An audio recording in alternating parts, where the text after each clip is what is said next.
Now, we're going to get through the 20s politically pretty quick with elections, and we're going to talk about the Jazz Age, and we're going to talk about movies, and we're going to talk about the Depression, so we're not going to spend a ton of time on politics. So we're just going to kind of run through these elections. So, in the election of 1924, who is the president? Who is the president? Yeah, and why is Coolidge the president? Because Harding died under the pressure of all these scandals. So, can Coolidge run for his own term? Certainly he can. So when the Republicans got together to nominate a candidate in 1924, as Kyle said, they nominated President Coolidge for not re-election, right, but his own election, because he succeeded a president that died. Now, there are a lot of members of the Republican Party that didn't like Coolidge. And so what happens, as we talked from last year, when we don't have an agreement among parties? They split the party. So the Republicans that were against the nomination of President Coolidge split off the Republican Party, and they formed their own party, which was known as the Progressive Party. Okay? So the Republicans nominated President Coolidge for the presidency, a decision that was unpopular among some members of the party, and those Republicans that were against the nomination of Coolidge split and formed their own party, which was called the Progressive Party. And they nominated a senator from Wisconsin by the name of Robert La Follette as their candidate for the presidency.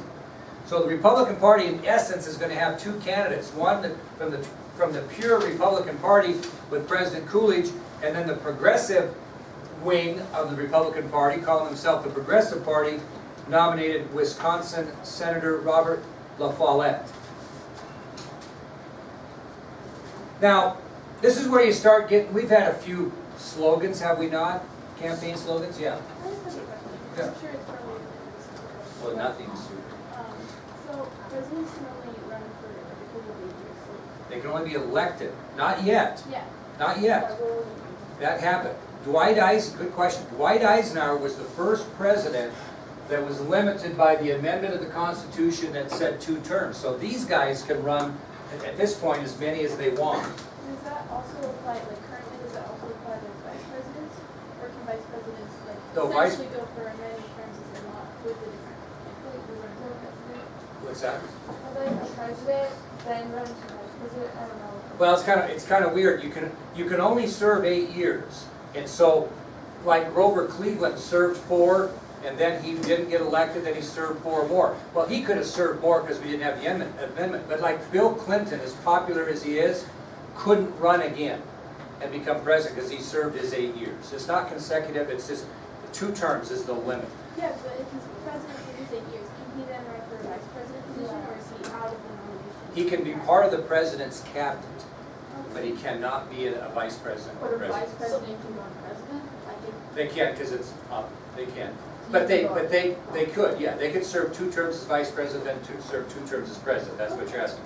But a president can't come down, and that's not going to happen. That's like having the head coach be the assistant. You know, it's not going to. Yeah. And the vice president, if he serves 8 years with one, he's got another 8 years. No. So we have limits on president and vice president? We do. Terms, limited terms, yeah. Now, could a president, could a vice president serve 2 4-year terms and then go for the presidency? They could. Good. Yeah. Okay, let's move on here. Now, because Republican supporters believed that Coolidge was cool under pressure of everyday politics, unlike Harding, the Republican slogan for this election was "Keep cool with Coolidge." Classic. Yeah, keep cool with Coolidge. Now, the Democrats are looking for a candidate, and they counter with John W. Davis, who was simply a conservative lawyer at the time of his nomination. Okay, so the Democrats counter with John W. Davis, who was a conservative lawyer at the time of his nomination. Now, what normally happens when you have a split in a party? They lose. Unbelievably here, Coolidge went on to defeat both Davis and La Follette by an electoral count of 382 to 136. Davis had 136, Coolidge had 382, and LaFollette had 13. Okay? So the point being is when you split a party like they split, normally that really damages the party that split. In this case, there must not have been that many Republicans that were upset with Coolidge's nomination. Certainly none that were going to vote, if they didn't like LaFollette, vote for the Democratic side. So anyway, President Coolidge wins his own election, and that'll move us to the election of 1928. The numbers again, what is it? Yeah, the numbers again. Coolidge had 382, Davis had 136, and LaFollette had 13. So he did get some electoral votes. Okay? All right, we'll move on to the election of 1928. And again, we're kind of skipping politics because we'll go back to some of the things that happened. Now, Coolidge became very, very popular with the American people after the election of 1924. The 4 years he did on his own term, he did well. And he could have easily been nominated for another term if he wanted to. But he made it clear that he was not interested. He had served more than he had probably intended. So, although Coolidge was very popular with the American people and would have been nominated by the Republicans without any question, he made it clear to his party he was not interested in re-election. So as a result of Coolidge's decision not to run, the Republican Party nominated Herbert H. Hoover. And it was kind of interesting because at the time of his nomination, he wasn't real politically involved. He was a very successful mining engineer at the time of his nomination. So, as a result of Coolidge not wanting to run for re-election, the Republican Party nominated Herbert H. Hoover, who at the time was a very successful mining engineer when he was nominated. Now, he did have some political experience because he served in Harding's administration. Okay, now that might not be a good thing, right? Although in this case it was. Actually, Hoover was Secretary of Commerce during the Harding administration, and according to historians, was one of the few honest members of Harding's cabinet. So he did have some political experience as he served as Secretary of Commerce during the Harding administration, and according to historians, was one of the few honest members of the cabinet. Now, this is kind of an interesting story, which we'll talk about, will tie into the 60s. The Democrats nominated the governor of New York at the time, Alfred E. Smith, for the presidency. So the Democrats countered with New York Governor Alfred E. Smith for president. But Smith had a couple of strikes against him right off the bat, and I'll tell you what those two strikes were. In his case, it was 2 strikes you're out instead of 3. So he had 2 strikes against him at the start of the election that would end up hindering him, that would allow a mining engineer to become president of the United States. Number 1, first strike. He was opposed to prohibition. He was opposed to prohibition. Now, not that you'd know, Mason, from any experience, but what is prohibition? Alcohol was illegal. Yeah, alcohol is illegal just like marijuana or cocaine or heroin is. It was illegal to sell or consume alcohol. And that period of time in American history was known as Prohibition. And you hear about the stories of Chicago gangsters that are, Al Capone, that are running alcohol and making money. You know who the biggest rum runner of the time was? Joseph Patrick Kennedy Jr., John Kennedy's father, made most of his money during Prohibition running illegal liquor. And we'll talk about that later. Well, Alfred E. Smith was against Prohibition, which means he was for what? Alcohol, which at the time wasn't very popular, and it cost him. That was his first strike. He was opposed to Prohibition. The second strike he had, Mitt Romney style, is he was a Roman Catholic. And the reason I say Mitt Romney is because Mitt Romney is a member of the LDS Church, and he ran for president last time. John Kennedy was a Roman Catholic who ran for president. They held that against him. A lot of people did. And so because he was Roman Catholic, and the fact that no man had even got the nomination of their party that was a Roman Catholic, was a second strike. And that's ironic because John Kennedy's going to face the same thing as from the Roman Catholic perspective. And Mitt Romney did a little bit from the LDS perspective when he ran in the last election. Okay? People will say, well, gee, we don't want, the Pope's going to run the country. If Alfred Smith gets in, or John Kennedy, the Pope's going to run the country. Same thing when Mitt Romney ran. There were those ignorant people that thought that the Mormon Church was going to run the country. It's a tough deal when religion gets into it. Now, I think Mitt Romney faced less pressure than John Kennedy did, and he had to explain it less. But it was an issue for Alfred E. Smith, the fact that he was a Roman Catholic, and no man of his religion had ever gained the nomination of his party, let alone win the presidency. So, those two issues hurt Smith badly, and when the dust cleared, Hoover crushed Smith in this election, 444 electoral votes to 87. 444 to 87. That's a major victory. 444 to 87. What president number is this? 31st. Hey. Now, here's something interesting about how bad Smith was in this election. The Democratic Party had won the states in the South clear back to the Civil War. You could count on it. In this election, Smith even lost the states in the South that had gone to the Democratic Party since the Civil War.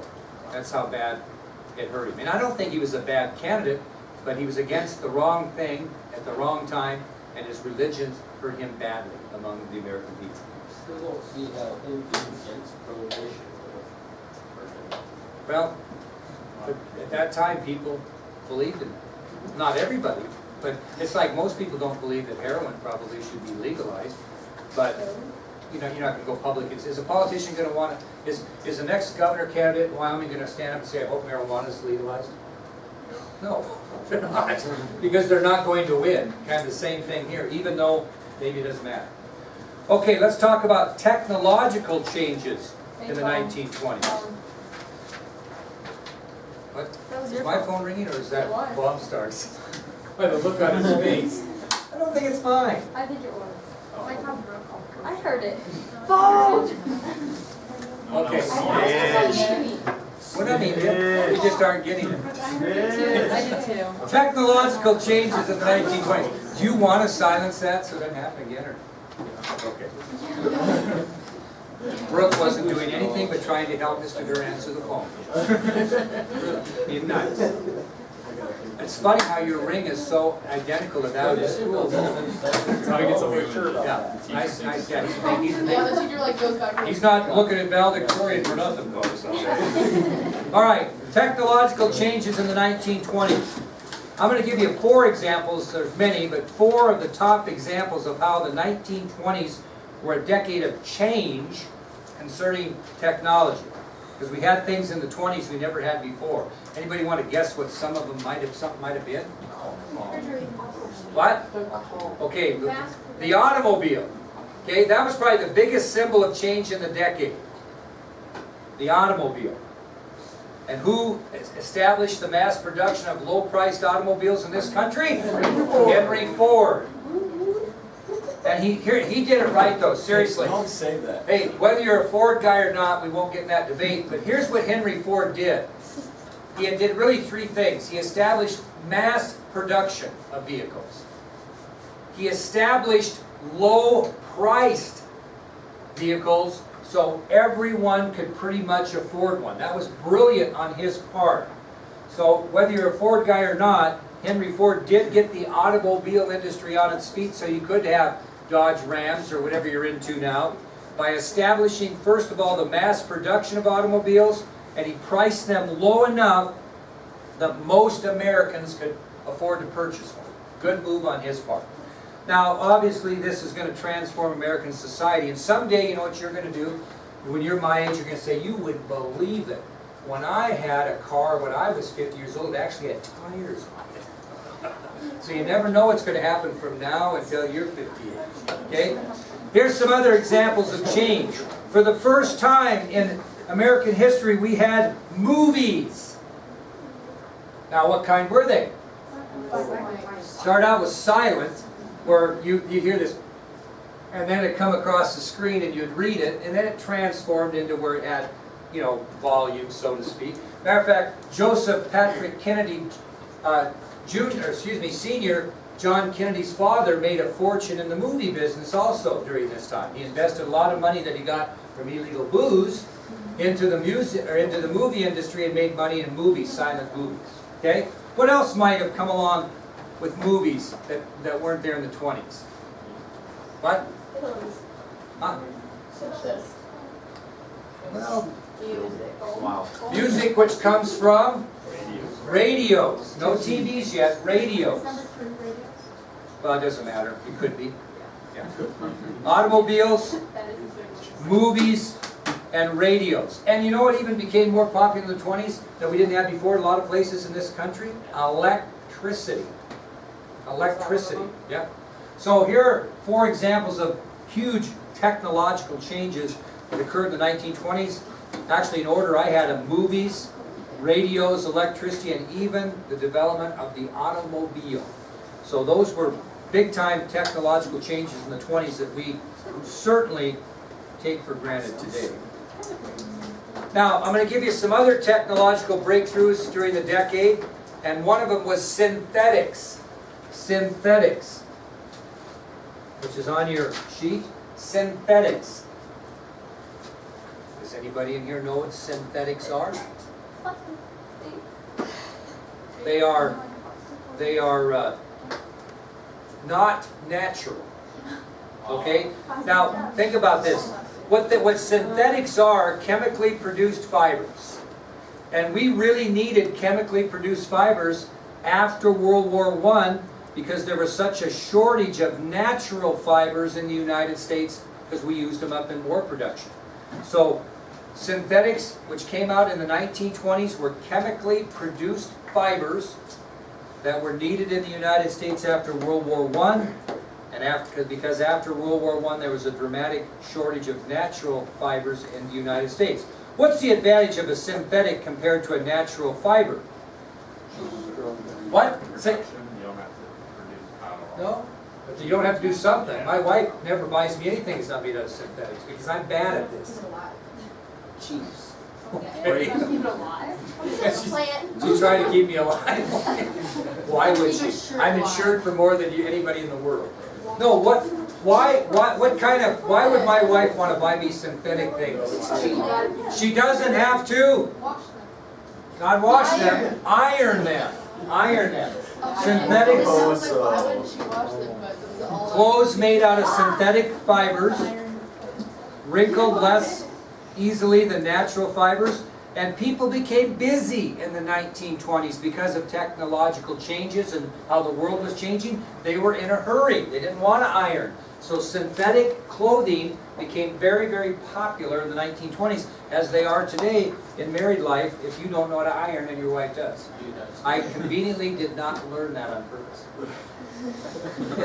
Another technological breakthrough during the decade was cellulose. Cellulose. And it's part of us. It's a synthetic fiber also, but what was it an alternative to? What type of natural fibers do you think? Nope, good guess. What? Cotton. Nope, somebody thought so. Silk and rayon. Okay, so cellulose becomes a synthetic fiber that was developed because we were running out of silk and rayon in this country. So they developed a rayon. So this was a synthetic fiber that was developed and used as an alternative to silk and rayon. Another synthetic fiber developed, and you've probably heard of it, was cellophane. Cellophane. And that was an alternative for what? Well, plastic wrap is cellophane. So what was it an alternative for? How they used to wrap a steak if you went and bought the meat house or whatever? Paper. It replaced brown paper. So cellophane came into being in the 1920s. It's a synthetic fiber. It was developed that was used as an alternative for wrapping paper. It became very, very popular. Then we also had some technological advances in the field of medicine during the 1920s. And one example of that was anesthesia. Okay, what's the benefit of anesthesia if you've ever had surgery? You're not awake, right? Now, wouldn't that have been nice during the Civil War? Instead of biting on your belt or getting drunked up on whiskey. Anesthesia, yeah, anesthesia was big. This was a new technique that was used to make surgery not only less painful, but safer. Because you didn't have... I bet it was still pretty scary when they first created Yeah. it. Like, hey, we're gonna knock you out. Yeah. Who did they try it on? Like, Yeah. Yeah, I have that, it you're not sure was- Okay, another advance in medicine in the 1920s was phenobarbital. Phenobarbital. I've heard of that before. Phenobarbital. Anybody know what that does? I'd be kind of impressed if you did. I've heard that. It helps control something. how you look? What? Bladder. No? Okay, so I think somebody's going to say it. How you look? What does it help control? No? Something more serious than Depression. epileptic seizures. Okay? Phenobarbital was the medicine that was used to control epileptic seizures.